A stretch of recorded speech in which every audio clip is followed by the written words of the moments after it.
Name of the story: The Yellow Face. Name of the author: Sir Arthur Conan Doyle. Name of detective: Sherlock Holmes. In publishing these short sketches, based upon the numerous cases which my companions' singular gifts have made me the listener to and eventually the actor in some strange drama, it is only natural that I should dwell rather upon his successes than upon his failures. And this is not so much for the sake of his reputation, for indeed it was when he was at his wit's end that his energy and versatility were most admirable, but because where he failed it happened so often that no one else succeeded, and that the tale was left forever without a conclusion. Now and again, however, it chanced that when he erred, the truth was still discovered. I have notes of some half-dozen cases of the kind, of which the affair of the second stain and that which I am now about to recount are the two which present the strongest features of interest. Sherlock Holmes was a man who seldom took exercise for exercise's sake. Few men were capable of greater muscular effort, and he was undoubtedly one of the finest boxers of his weight that I have ever seen. But he looked upon aimless bodily exertion as a waste of energy, and he seldom bestirred himself save where there was some professional object to be served. Then he was absolutely untiring and indefatigable.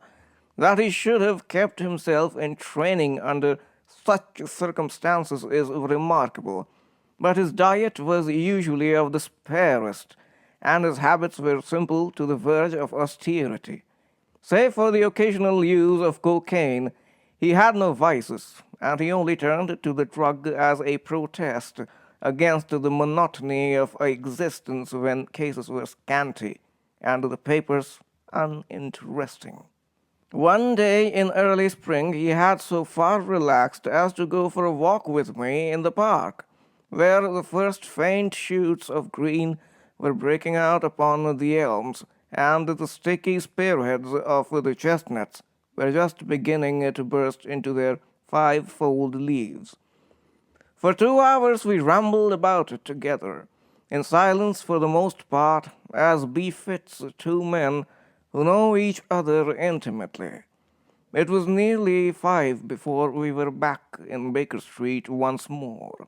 "Beg pardon, sir," said our page boy as he opened the door. "There's been a gentleman here asking for you, sir."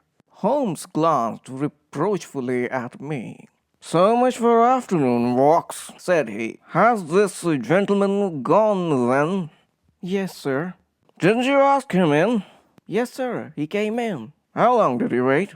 "Half an hour, sir. He was a very restless gentleman, sir, walking and stamping all the time he was here. I was waiting outside the door, sir, and I could hear him. At last he goes out into the passage and he cries, 'Is that man never going to come?' Those were his very words, sir. 'You'll only need to wait a little longer,' says I. 'Then I'll wait in the open air, for I feel half choked,' says he. 'I'll be back before long,' and with that he ups and he outs, and all I could say wouldn't hold him back, sir." Well, you did your best," said Holmes as we walked into our room. "It's very annoying, though, Watson. I was badly in the need of a case, and this looks from the man's impatience as if it were of importance. Hello, that's not your pipe on the table. He must have left his behind him. A nice old briar with a good long stem of what the tobacconists call amber. I wonder how many real amber mouthpieces there are in London. Some people think a fly in it is a sign. Why, it is quite a branch of trade. The putting of sham flies into sham amber. Well, he must have been disturbed in his mind to leave a pipe behind him which he evidently values highly. How do you know that he values it highly? I asked. Well, I should put the original cost of the pipe at 7 and 6 pence. Now, it has, you see, been twice mended, once in the wooden stem and once in the amber. Each of these mends done, as you observe, with silver bands must have cost more than the pipe did originally. The man must value the pipe highly when he prefers to patch it up rather than buy a new one with the same money. Anything else? I asked, for Holmes was turning the pipe about in his hand and staring at it in his peculiar pensive way. He held it up and tapped on it with his long, thin forefinger as a professor who might be lecturing on a bone. Pipes are occasionally of extraordinary interest, said he. Nothing has more individuality, save perhaps watches and bootlaces. The indications here, however, are neither very marked nor very important. The owner is obviously a muscular man, left-handed, with an excellent set of teeth, careless in his habits, and with no need to practice economy. My friend threw out the information in a very offhand way, but I saw that he cocked his eye at me to see if I had followed his reasoning. You think a man must be well-to-do if he smokes a 7-shilling pipe? Said I. This is Grosvenor mixture at 8 pence an ounce, Holmes answered, knocking a little out on his palm. As he might get an excellent smoke for half the price, he has no need to practice economy. And the other points? He has been in the habit of lighting his pipe at lamps and gas jets. You can see that it is quite charred all down one side. Of course, a match could not have done that. Why should a man hold a match to the side of his pipe? But you cannot light it at a lamp without getting the bowl charred. And it is on the right side of the pipe. From that I gather that he is a left-handed man. You hold your own pipe to the lamp and see how naturally you, being right-handed, hold the left side to the flame. You might do it once the other way, but not as a constancy. This has always been held so. Then he has bitten through his amber. It takes a muscular, energetic fellow, and one with a good set of teeth, to do that. But if I am not mistaken, I hear him upon the stair. So we shall have something more interesting than his pipe to study. An instant later our door opened, and a tall young man entered the room. He was well but quietly dressed in a dark grey suit, and carried a brown wide-awake in his hand. I should have put him at about 30, though he was really some years older. "I beg your pardon," said he, with some embarrassment. "I suppose I should have knocked. Yes, of course, I should have knocked. The fact is that I am a little upset, and you must put it all down to that." He passed his hand over his forehead like a man who is half-dazed and then fell, rather than sat, down upon a chair. "I can see that you have not slept for a night or two," said Holmes in his easy, genial way. "That tries a man's nerves more than work, and more even than pleasure. May I ask how I can help you?" "I wanted your advice, sir. I don't know what to do, and my whole life seems to have gone to pieces." "You wish to employ me as a consulting detective?" "Not that only. I want your opinion as a judicious man, as a man of the world. I want to know what I ought to do next. I hope to God you'll be able to tell me." He spoke in little, sharp, jerky outbursts, and it seemed to me that to speak at all was very painful to him, and that his will all through was overriding his inclinations. "It's a very delicate thing," said he. "One does not like to speak of one's domestic affairs to strangers. It seems dreadful to discuss the conduct of one's wife with two men whom I never seen before. It's horrible to have to do it, but I've got to the end of my tether, and I must have advice." "My dear Mr. Grant Munro," began Holmes. Our visitor sprang from his chair. "What?" he cried. "You know my name." "If you wish to preserve your incognito," said Holmes, smiling, "I should suggest that you cease to write your name upon the lining of your hat, or else that you turn the crown towards the person whom you are addressing. I was about to say that my friend and I have listened to many strange secrets in this room, and that we have had the good fortune to bring peace to many troubled souls. I trust that we may do as much for you. Might I beg you, as time may prove to be of importance, to furnish me with the facts of your case without further delay?" Our visitor again passed his hand over his forehead, as if he found it bitterly hard. From every gesture and expression I could see that he was a reserved, self-contained man with a dash of pride in his nature, more likely to hide his wounds than to expose them. Then suddenly, with a fierce gesture of his closed hand, like one who throws reserve to the winds, he began. "The facts are these, Mr. Holmes," said he. "I am a married man, and have been so for 3 years. During that time my wife and I have loved each other as fondly and lived as happily as any two that ever were joined. We have not had a difference, not one, in thought or word or deed, and now since last Monday there has suddenly sprung up a barrier between us, and I find that there is something in her life and in her thoughts of which I know as little as if she were the woman who brushes by me in the street. We are estranged, and I want to know why. Now, there is one thing I want to impress upon you before I go any further, Mr. Holmes. Effie loves me. Don't let there be any mistake about that. She loves me with her whole heart and soul, and never more than now. I know it. I feel it. I don't want to argue about that. A man can tell easily enough when a woman loves him. But there's this secret between us, and we can never be the same until it's cleared." "Kindly let me have the facts, Mr. Munro," said Holmes with some impatience. "I'll tell you what I know about Effie's history. She was a widow when I met her first, though quite young, only 25.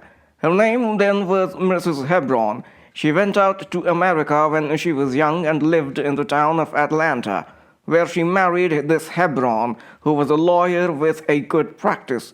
They had one child, but the yellow fever broke out badly in the place, and both husband and child died of it. I have seen his death certificate. This sickened her of America, and she came back to live with a maiden aunt at Pinner in Middlesex. I may mention that her husband had left her comfortably off, and that she had a capital of about £4,500, which had been so well invested by him that it returned an average of 7%. She had only been 6 months at Pinner when I met her. We fell in love with each other, and we married a few weeks afterwards. I am a hop merchant myself, and as I have an income of 700 or 800, we found ourselves comfortably off and took a nice £80-a-year villa at Norbury. Our little place was very countrified, considering that it is so close to town. We had an inn and 2 houses a little above us, and a single cottage at the other side of the field which faces us, and except those there were no houses until you get halfway to the station. My business took me into town at certain seasons, but in summer I had less to do, and then in our country home my wife and I were just as happy as could be wished. I tell you that there never was a shadow between us until this accursed affair began. There's one thing I ought to tell you before I go further. When we married, my wife made over all her property to me, rather against my will, for I saw how awkward it would be if my business affairs went wrong. However, she would have it so, and it was done. Well, about 6 weeks ago she came to me. Jack, Said she, when you took my money, you said that if ever I wanted any, I was to ask you for it. Certainly, said I. It's all your own, Well, said she. I want £100. I was a bit staggered at this, for I had imagined it was simply a new dress or something of the kind that she was after. What on earth for? I asked. Oh, Said she in her playful way. you said that you were only my banker and bankers never ask questions, you know. If you really mean it, of course you shall have the money, said I. Oh yes, I really mean it. And you won't tell me what you want it for? Someday perhaps, but not just at present, Jack. So I had to be content with that, though it was the first time that there had ever been any secret between us. I gave her a check, and I never thought any more of the matter. It may have nothing to do with what came afterwards, but I thought it only right to mention it. Well, I told you just now that there is a cottage not far from our house. There is just a field between us, but to reach it you have to go along the road and then turn down a lane. Just beyond it is a nice little grove of Scotch firs, and I used to be very fond of strolling down there, for trees are always neighborly kinds of things. The cottage had been standing empty this 8 months, and it was a pity, for it was a pretty two-storied place with an old-fashioned porch and honeysuckle about it. I have stood many a time and thought what a neat little homestead it would make.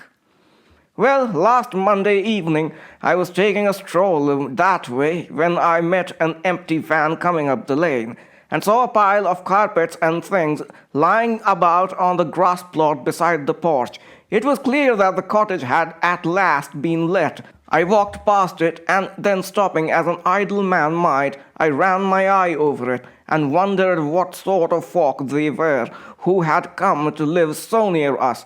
And as I looked, I suddenly became aware that a face was watching me out of one of the upper windows. I don't know what there was about that face, Mr. Holmes, but it seemed to send a chill right down my back. I was some little way off, so that I could not make out the features, but there was something unnatural and inhuman about the face. That was the impression I had, and I moved quickly forwards to get a nearer view of the person who was watching me. But as I did so, the face suddenly disappeared, so suddenly that it seemed to have been plucked away into the darkness of the room. I stood for 5 minutes, thinking the business over, and trying to analyze my impressions. I could not tell if the face was that of a man or a woman, but the color was what impressed me most. It was of a livid dead yellow, and with something set and rigid about it, which was shockingly unnatural. So disturbed was I that I determined to see a little more of the new inmates of the cottage. I approached and knocked at the door, which was instantly opened by a tall, gaunt woman, with a harsh, forbidding face. "What may you be wanting?" She asked in a northern accent. "I am your neighbor over yonder," said I, nodding towards my house. "I see that you have only just moved in, so I thought that if I could be of any help to you in any—" "I will just ask ye when we want ye," said she, and shut the door in my face. Annoyed at the churlish rebuff, I turned my back and walked home. All the evening, though I tried to think of other things, my mind would still turn to the apparition at the window and the rudeness of the woman. I determined to say nothing about the former to my wife, for she's a nervous, highly strung woman, and I had no wish that she should share the unpleasant impression which had been produced upon myself. I remarked to her, however, before I fell asleep, that the cottage was now occupied, to which she returned no reply. I am usually an extremely sound sleeper. It has been a standing jest in the family that nothing could ever wake me during the night, and yet somehow on that particular night, whether it may have been the slight excitement produced by my little adventure or not, I know not, but I slept much more lightly than usual. Half in my dreams I was dimly conscious that something was going on in the room, and gradually became aware that my wife had dressed herself and was slipping on her mantle and her bonnet. My lips were parted to murmur out some sleepy words of surprise or remonstrance at this untimely preparation, when suddenly my half-opened eyes fell upon her face, illuminated by the candlelight, and astonishment held me dumb. She wore an expression such as I had never seen before, such as I should have thought her incapable of assuming. She was deadly pale and breathing fast, glancing furtively towards the bed as she fastened her mantle to see if she had disturbed me. Then, thinking that I was still asleep, she slipped noiselessly from the room, and an instant later I heard a sharp creaking, which could only come from the hinges of the front door. I sat up in bed and rapped my knuckles against the rail to make certain that I was truly awake. Then I took my watch from under the pillow. It was 3 in the morning. What on this earth could my wife be doing out on the country road at 3 in the morning?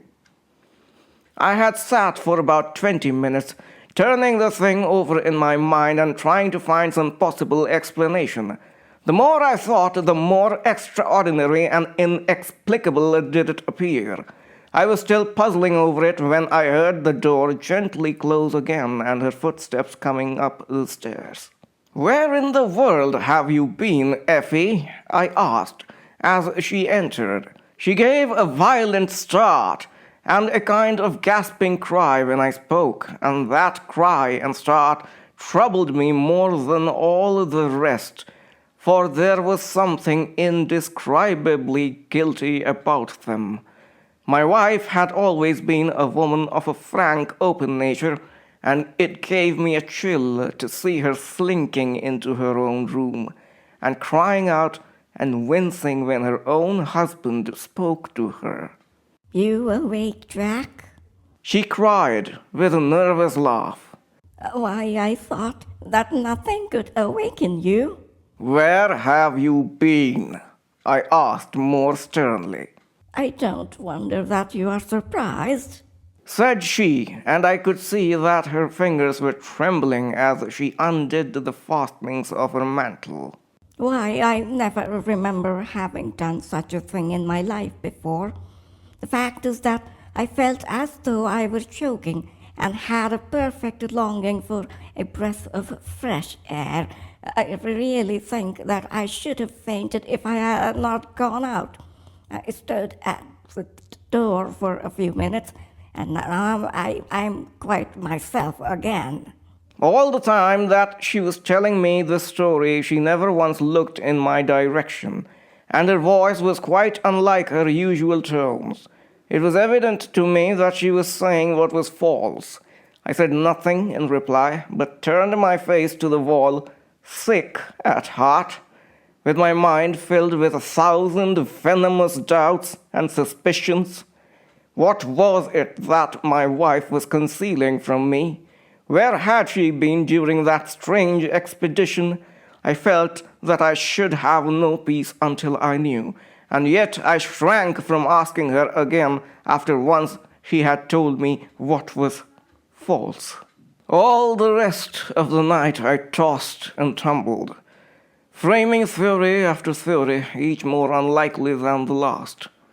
I should have gone to the city that day, but I was too perturbed in my mind to be able to pay attention to business matters. My wife seemed to be as upset as myself, and I could see from the little questioning glances which she kept shooting at me that she understood that I disbelieved her statement, and that she was at her wits' ends what to do. We hardly exchanged a word during breakfast, and immediately afterwards I went out for a walk, that I might think the matter over in the fresh morning air. I went as far as the Crystal Palace, spent an hour in the grounds, and was back in Norbury by 1 o'clock. It happened that my way took me past the cottage, and I stopped for an instant to look at the windows and to see if I could catch a glimpse of the strange face which had stared out at me on the day before. As I stood there, imagine my surprise, Mr. Holmes, when the door suddenly opened and my wife walked out. I was struck dumb with astonishment at the sight of her, but my emotions were nothing to those which showed themselves upon her face when our eyes met. She seemed for an instant to wish to shrink back inside the house again, and then, seeing how useless all concealment must be, she came forward with a very white face and frightened eyes which belied the smile upon her lips.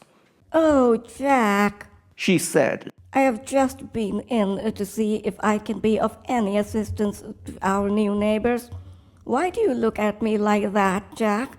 You are not angry with me."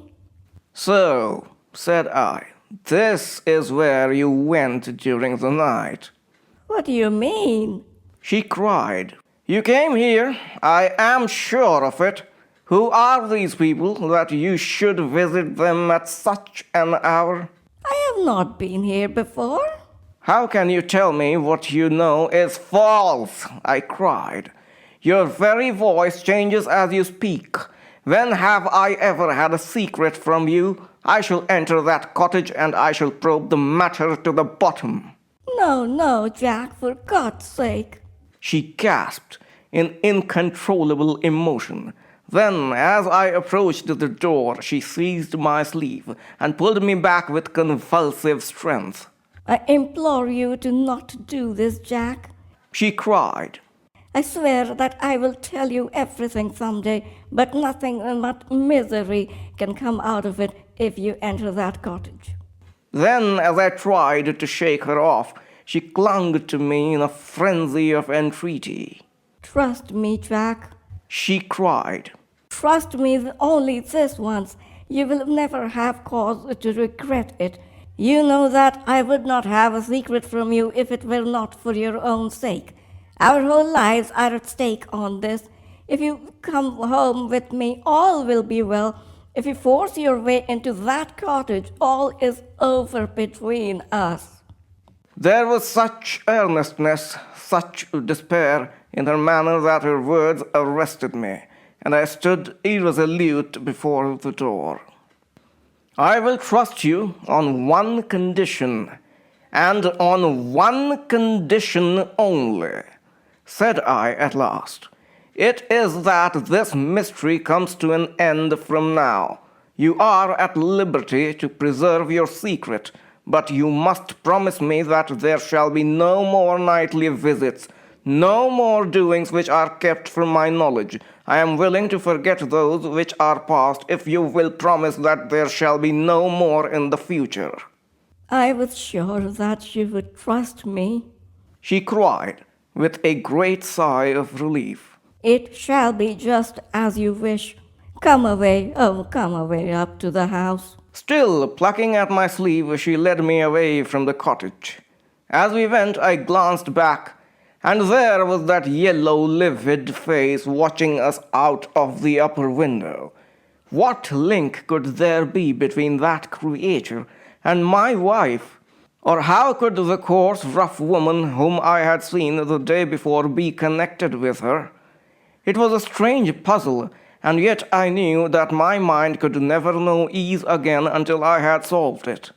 For 2 days after this I stayed at home, and my wife appeared to abide loyally by our engagement, for as far as I know, she never stirred out of the house. On the 3rd day, however, I had ample evidence that her solemn promise was not enough to hold her back from the secret influence which drew her away from her husband and her duty. I had gone into town on that day, but I returned by the 2:40 instead of the 3:36, which is my usual train. As I entered the house, the maid ran into the hall with a startled face. "Where is your mistress?" I asked. I think that she has gone out for a walk," she answered. My mind was instantly filled with suspicion. I rushed upstairs to make sure that she was not in the house. As I did so, I happened to glance out of one of the upper windows and saw the maid with whom I had just been speaking running across the field in the direction of the cottage. Then, of course, I saw exactly what it all meant. My wife had gone over there and had asked the servant to call her if I should return. Tingling with anger, I rushed down and strode across, determined to end the matter once and forever. I saw my wife and the maid hurrying back together along the lane, but I did not stop to speak with them. In the cottage lay the secret which was casting a shadow over my life. I vowed that, come what might, it should be a secret no longer. I did not even knock when I reached it, but turned the handle and rushed into the passage. It was all still and quiet upon the ground floor. In the kitchen a kettle was singing on the fire, and a large black cat lay coiled up in a basket. But there was no sign of the woman whom I had seen before. I ran into the other room, but it was equally deserted. Then I rushed up the stairs, but only to find 2 other rooms empty and deserted at the top. There was no one at all in the whole house. The furniture and pictures were of the most common and vulgar description, save in the one chamber at the window of which I had seen the strange face. That was comfortable and elegant. And all my suspicions rose into a fierce, bitter blaze when I saw that on the mantelpiece stood a full-length photograph of my wife, which had been taken at my request only 3 months ago. I stayed long enough to make certain that the house was absolutely empty. Then I left it, feeling a weight at my heart such as I had never had before. My wife came out into the hall as I entered my house, but I was too hurt and angry to speak with her, and pushing past her, I made my way into my study. She followed me, however, before I could close the door. "I am sorry that I broke my promise, Jack," said she. "but if you knew all the circumstances, I am sure you would forgive me." "Tell me everything, then," said I. "I cannot, Jack, I cannot." She cried, "Until you tell me who it is that has been living in that cottage, and who it is to whom you have given that photograph, there can never be any confidence between us," said I, and breaking away from her, I left the house. That was yesterday, Mr. Holmes, and I have not seen her since, nor do I know anything more about this strange business. It is the first shadow that has come between us, and it has so shaken me that I do not know what I should do for the best. Suddenly this morning it occurred to me that you were the man to advise me. So I have hurried to you now, and I place myself unreservedly in your hands. If there is any point which I have not made clear, Pray question me about it, but above all, tell me quickly what I have to do, for this misery is more than I can bear. Holmes and I had listened with the utmost interest to this extraordinary statement, which had been delivered in the jerky, broken fashion of a man who is under the influence of extreme emotion. My companion sat silent now for some time, with his chin upon his hand, lost in thought. "Tell me," said he at last, "could you swear that this was a man's face which you saw at the window?" "Each time that I saw it, I was some distance away from it, so that it is impossible for me to say." "You appear, however, to have been disagreeably impressed by it." "It seemed to be of an unnatural color, and to have a strange rigidity about the features. When I approached, it vanished with a jerk." "How long is it since your wife asked you for £100? "Nearly 2 months." "Have you ever seen a photograph of her first husband?"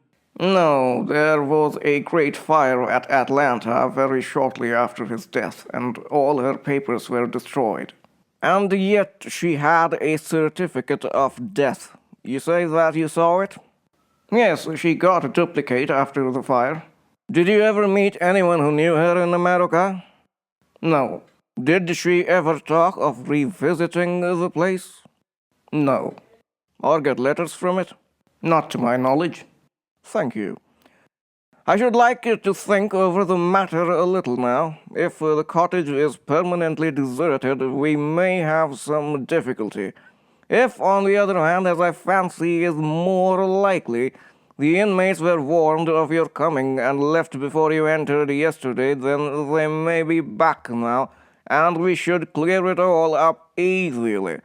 Let me advise you, then, to return to Norbury and to examine the windows of the cottage again. If you have reason to believe that it is inhabited, do not force your way in, but send a wire to my friend and me. We shall be with you within an hour of receiving it, and we shall then very soon get to the bottom of the business." "And if it is still empty?" "In that case, I shall come out tomorrow and talk it over with you. Goodbye, and above all things, do not fret until you know that you really have a cause for it." "I am afraid that this is a bad business, Watson," said my companion as he returned after accompanying Mr. Grant Munro to the door. "What do you make of it?" "It had an ugly sound," I answered. "Yes, there's blackmail in it, or I am much mistaken." "And who is the blackmailer?" "Well, it must be this creature who lives in the only comfortable room in the place, and has her photograph above his fireplace. Upon my word, Watson, there is something very attractive about that livid face at the window, and I would not have missed the case for worlds." "You have a theory?" "Yes, a provisional one, but I shall be surprised if it does not turn out to be correct. This woman's first husband is in that cottage." "Why do you think so?" "How else can we explain her frenzied anxiety that her second one should not enter it? The facts, as I read them, are something like this. This woman was married in America. Her husband developed some hateful qualities, or shall we say that he contracted some loathsome disease and became a leper or an imbecile. She fled from him at last, returned to England, changed her name, and started her life, as she thought, afresh. She had been married 3 years and believed that her position was quite secure, having shown her husband the death certificate of some man whose name she had assumed, when suddenly her whereabouts was discovered by her first husband, or we may suppose by some unscrupulous woman who had attached herself to the invalid. They write to the wife and threaten to come and expose her. She asks for £100 and endeavors to buy them off. They come in spite of it. And when the husband mentions casually to the wife that there are newcomers in the cottage, she knows in some way that they are her pursuers. She waits until her husband is asleep, and then she rushes down to endeavor to persuade them to leave her in peace. Having no success, she goes again next morning, and her husband meets her, as he has told us as she came out. She promises him then not to go there again, but 2 days afterwards the hope of getting rid of those dreadful neighbors is too strong for her. And she makes another attempt at taking down with her the photograph which had been probably demanded from her. In the midst of this interview, the maid rushes in to say that the master has come home, on which the wife, knowing that he would come straight down to the cottage, hurries the inmates out at the back door, into that grove of fir trees, probably, which was mentioned as standing near. In this way he finds the place deserted. I shall be very much surprised, however, if it is still so when he reconnoiters it this evening. What do you think of my theory? It is all surmise. But at least it covers all the facts. When new facts come to our knowledge which cannot be covered by it, it will be time enough to reconsider it. At present, we can do nothing until we have a fresh message from our friend at Norbury. But we had not very long to wait. It came just as we had finished our tea. The cottage is still tenanted, it said. Have seen the face again at the window. I'll meet the 7 o'clock train and take no steps until you arrive. He was waiting on the platform when we stepped out, and we could see in the light of the station lamps that he was very pale and quivering with agitation. They are still there, Mr. Holmes, said he, laying his hand upon my friend's sleeve. I saw lights in the cottage as I came down. We shall settle it now once and for all. What is your plan, then? Asked Holmes as we walked down the dark tree-lined road. I am going to force my way in and see for myself who is in the house. I wish you both to be there as witnesses. You are quite determined to do this, in spite of your wife's warning that it is better that you should not solve the mystery? Yes, I am determined. Well, I think that you are in the right. Any truth is better than indefinite doubt. We had better go up at once. Of course, legally we are putting ourselves hopelessly in the wrong, but I think that it is worth it. It was a very dark night, and a thin rain began to fall as we turned from the high road into a narrow lane, deeply rutted, with edges on either side. Mr. Grant Munro pushed impatiently forward, however, and we stumbled after him as best we could. There are the lights of my house, he murmured, pointing to a glimmer among the trees. And here is the cottage which I am going to enter. We turned a corner in the lane as he spoke, and there was the building, close beside us. A yellow bar falling across the black foreground showed that the door was not quite closed, and one window in the upper story was brightly illuminated. As we looked, we saw a dark blur moving across the blind. "There is that creature," cried Grant Munro. "You can see for yourselves that someone is there. Now follow me, and we shall soon know all." We approached the door, but suddenly a woman appeared out of the shadow and stood in the golden track of the lamplight. I could not see her face in the darkness, but her arms were thrown out in an attitude of entreaty. "My God!" For God's sake, don't, Jack. I had a presentiment that you would come this evening. Think better of it, dear. Trust me again, and you will never have cause to regret it. I have trusted you too long, Effie, he cried sternly. Leave go of me. I must pass you. My friends and I are going to settle this matter once and forever. He pushed her to one side, and we followed closely after him. As he threw the door open, an elderly woman ran out in front of him and tried to bar his passage. But he thrust her back, and an instant afterwards we were all upon the stairs. Grant Munro rushed into the lighted room at the top, and we entered it at his heels. It was a cozy, well-furnished apartment, with 2 candles burning upon the table, and 2 upon the mantelpiece. In the corner, stooping over a desk, there sat what appeared to be a little girl. Her face was turned away as we entered, but we could see that she was dressed in a red frock, and that she had long white gloves on. As she whisked round to us, I gave a cry of surprise and horror. The face which she turned towards us was of the strangest livid tint, and the features were absolutely devoid of any expression. An instant later, the mystery was explained.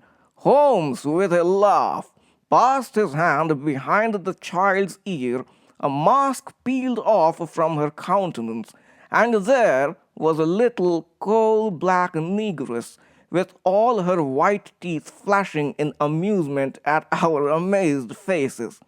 I burst out laughing, out of sympathy with her merriment, but Grant Munro stood staring with his hand clutching at his throat. My God! What can be the meaning of this? I will tell you the meaning of it, cried the lady, sweeping into the room with a proud, set face. You have forced me against my own judgment to tell you, and now we must both make the best of it. My husband died at Atlanta. My child survived. Your child? She drew a large silver locket from her bosom. You have never seen this open? I understood that it did not open. She touched a spring, and the front hinged back. There was a portrait within of a man strikingly handsome and intelligent, but bearing unmistakable signs upon his features of his African descent. That is John Hebron of Atlanta, said the lady. And a nobler man never walked the earth. I cut myself off from my race in order to wed him, but never once while he lived did I, for one instant, regret it. It was our misfortune that our only child took after his people rather than mine.